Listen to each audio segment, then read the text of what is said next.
Defence and research organisation DRDO। एक राष्ट्र एक चुनाव की सिफारिश करने वाली समिति के अध्यक्ष कौन थे? तो पूर्व राष्ट्रपति रामनाथ कोविंद इसके उत्तर हो जाएंगे। और वहीं अगर बात करिएगा तो 40वें अखिल भारतीय governor gold cup football tournament विजेता कौन है? तो North East United Football Club. Hello friends, good morning to all of you. Most important question from GS cyclone. 21 दिसंबर 2024 और 21 दिसंबर से जितने भी महत्वपूर्ण प्रश्न बन सकते हैं इन सभी प्रश्नों पर चर्चा की जाएगी। चैनल पे पहली बार आए हैं, चैनल सब्सक्राइब करके बेल आइकन को प्रेस कर दीजिएगा, क्योंकि ऐसे ही प्रतियोगी परीक्षाओं की दृष्टि से महत्वपूर्ण कंटेंट मैं आपको प्रोवाइड करता रहता हूँ। लास्ट सेशन में मैंने आपको बताया था 20 दिसंबर को चर्चा में रहे यामांडू ओरसी का संबंध किस देश से है? तो याद रखिएगा, यामांडू ओरसी को जो है दक्षिण अमेरिकी देश उरुग्वे का नया राष्ट्रपति नियुक्त किया गया है। वहीं अगर बात करिएगा भारतमाला परियोजना के उद्देश्य की, तो भारतमाला परियोजना एक भारत सरकार की महत्वाकांक्षी परियोजना है जिसका उद्देश्य राजमार्गों का एक मजबूत नेटवर्क स्थापित करना है। संविधान विधेयक 129वां है 2024 का उद्देश्य क्या है? तो लोकसभा और राज्य विधानसभाओं का एक साथ चुनाव कराना, वन नेशन वन इलेक्शन की बात कही गई है 129वें संविधान विधेयक के द्वारा 2024 में आपका पेश किया गया। राष्ट्रीय परीक्षा एजेंसी NTA 2025 से किस प्रकार की परीक्षा पर विशेष ध्यान केंद्रित करेगी? तो याद रखिएगा, उच्च शिक्षा संस्थानों में प्रवेश जो परीक्षाएं कराई जाती हैं इस पर विशेष ध्यान रहेगा NTA का। ट्रांस पैसिफिक पार्टनरशिप CPTPP के लिए व्यापक और प्रगतिशील समझौता क्या है? तो याद रखिएगा, कई प्रशांत रिम देशों के बीच एक व्यापार समझौता होगा CPTPP। इसके बाद मैंने आपको बताया था किस संगठन के द्वारा इंडियन लाइफ टैंक जोरावर विकसित किया गया है? तो रक्षा एवं अनुसंधान संगठन DRDO याद रखेंगे, defence and research organisation DRDO। एक राष्ट्र एक चुनाव की सिफारिश करने वाली समिति के अध्यक्ष कौन थे? तो पूर्व राष्ट्रपति रामनाथ कोविंद इसके उत्तर हो जाएंगे। और वहीं अगर बात करिएगा तो 40वें अखिल भारतीय governor gold cup football tournament विजेता कौन है? तो North East United Football club इसका राइट आंसर होगा। हाल ही में कौन सा देश विश्व का तीसरा सबसे बड़ा स्मार्टफोन निर्यातक देश बना है? तो इसका उत्तर आपका हो जाएगा भारत। तो ये रहा लास्ट क्लास का सेशन जो मैंने आपको बताया था। टुडेज करंट अफेयर्स 21 दिसंबर से जो प्रश्न आपके बन सकते हैं इनको देख लेते हैं। देखिए, अभी हाल ही में फीफा बेस्ट अवार्ड्स 2024 की अनाउंसमेंट की गई है और इस अवार्ड में सर्वश्रेष्ठ पुरुष खिलाड़ी किसे चुना गया है ये आपसे पूछा गया है। विनीसियस जूनियर बताइए, किलियन एम्बापे हैं, लियोनेल मेसी हैं और इनमें से कोई नहीं। तो याद रखिएगा, ये हैं आपके विनीसियस जूनियर और इन्हें हाल ही में फीफा बेस्ट अवार्ड 2024 में सर्वश्रेष्ठ मेल प्लेयर का खिताब दिया गया है।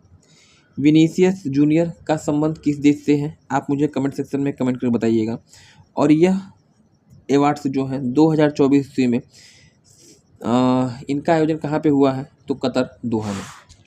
नेक्स्ट जो अगला प्रश्न आपका है, रविचंद्रन अश्विन से अधिक टेस्ट विकेट लेने वाले एकमात्र गेंदबाज कौन है? तो यहाँ पे जो है आपका उत्तर हो जाएगा, यह है आपके अनिल कुंबले, भारत के पूर्व स्पिनर और एक अच्छी श्रेणी के गेंदबाज।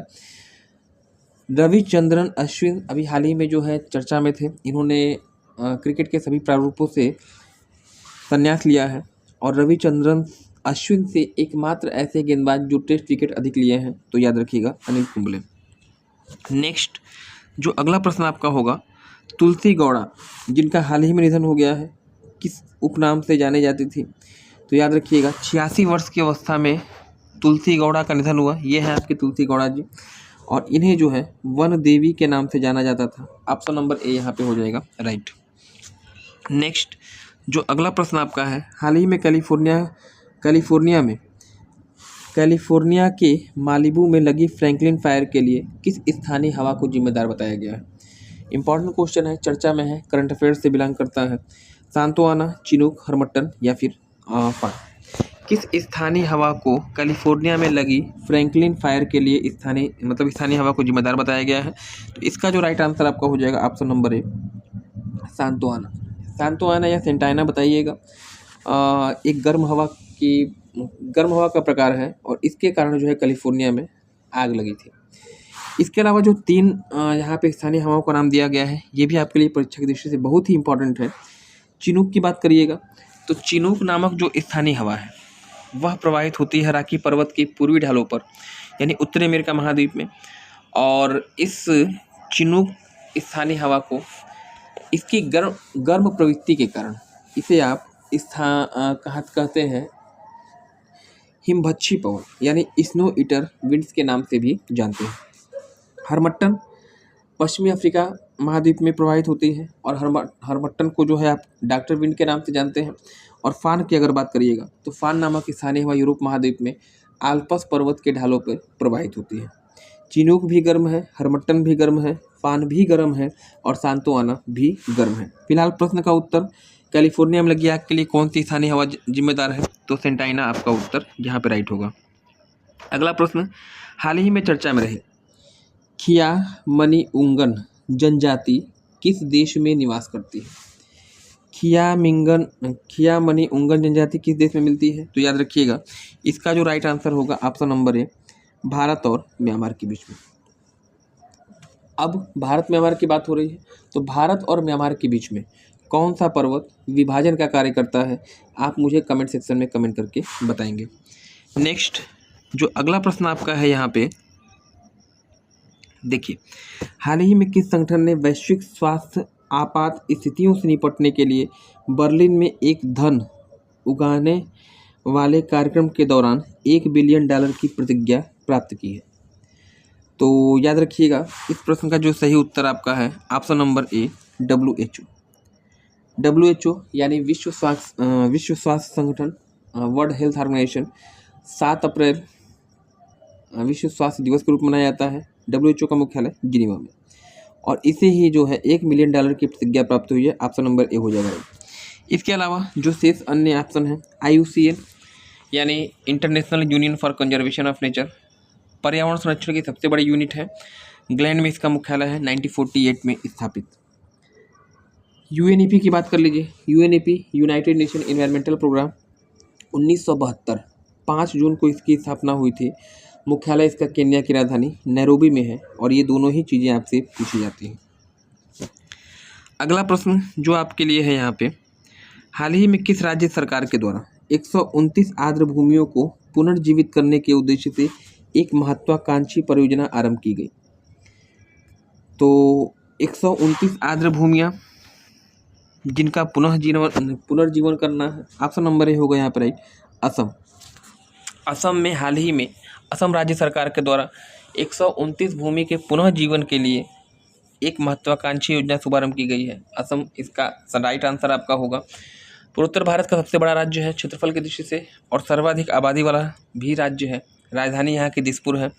कमेंट सेक्शन में कमेंट करके मुझे आप असम के मुख्यमंत्री और असम के राज्यपाल का नाम बताएंगे। नेक्स्ट जो अगला प्रश्न आपका होगा यहाँ पे देखिए, प्रीवियस डे का क्वेश्चन, लास्ट डे जो मैंने आपसे प्रश्न पूछा था, हाल ही में किसे जमशेद जी टाटा पुरस्कार से सम्मानित किया गया? जमशेद जी टाटा पुरस्कार ऑप्शन नंबर सी होगा, चेयरमैन बायोकॉन की हैं किरण मजूमदार शाह, है ना। किरण मजूमदार शाह ने को जमशेद जी टाटा पुरस्कार से सम्मानित किया गया है, ऑप्शन नंबर सी यहाँ पे हो जाएगा राइट। ये तो रहा लास्ट डे की बात। आज का प्रश्न, क्वेश्चन ऑफ द डे, हाल ही में किसे स्टेट बैंक ऑफ इंडिया का नया प्रबंध निदेशक नियुक्त किया गया है? मैनेजिंग डायरेक्टर राम मोहन राव अमारा, ब्रजेश सिंह, आशीष चतुर्वेदी या फिर विनायक बजाज? इस प्रश्न का उत्तर आप मुझे कमेंट सेक्शन में कमेंट करिएगा। वीडियो को अधिक से अधिक शेयर करिए ताकि यह वीडियो उस अभ्यर्थी तक पहुंच सके जिसे वास्तव में इसकी ज़रूरत है। आज के लिए फिलहाल इतना ही, मिलते हैं अगले क्लास में। धन्यवाद, थैंक्स फॉर ज्वाइनिंग मी।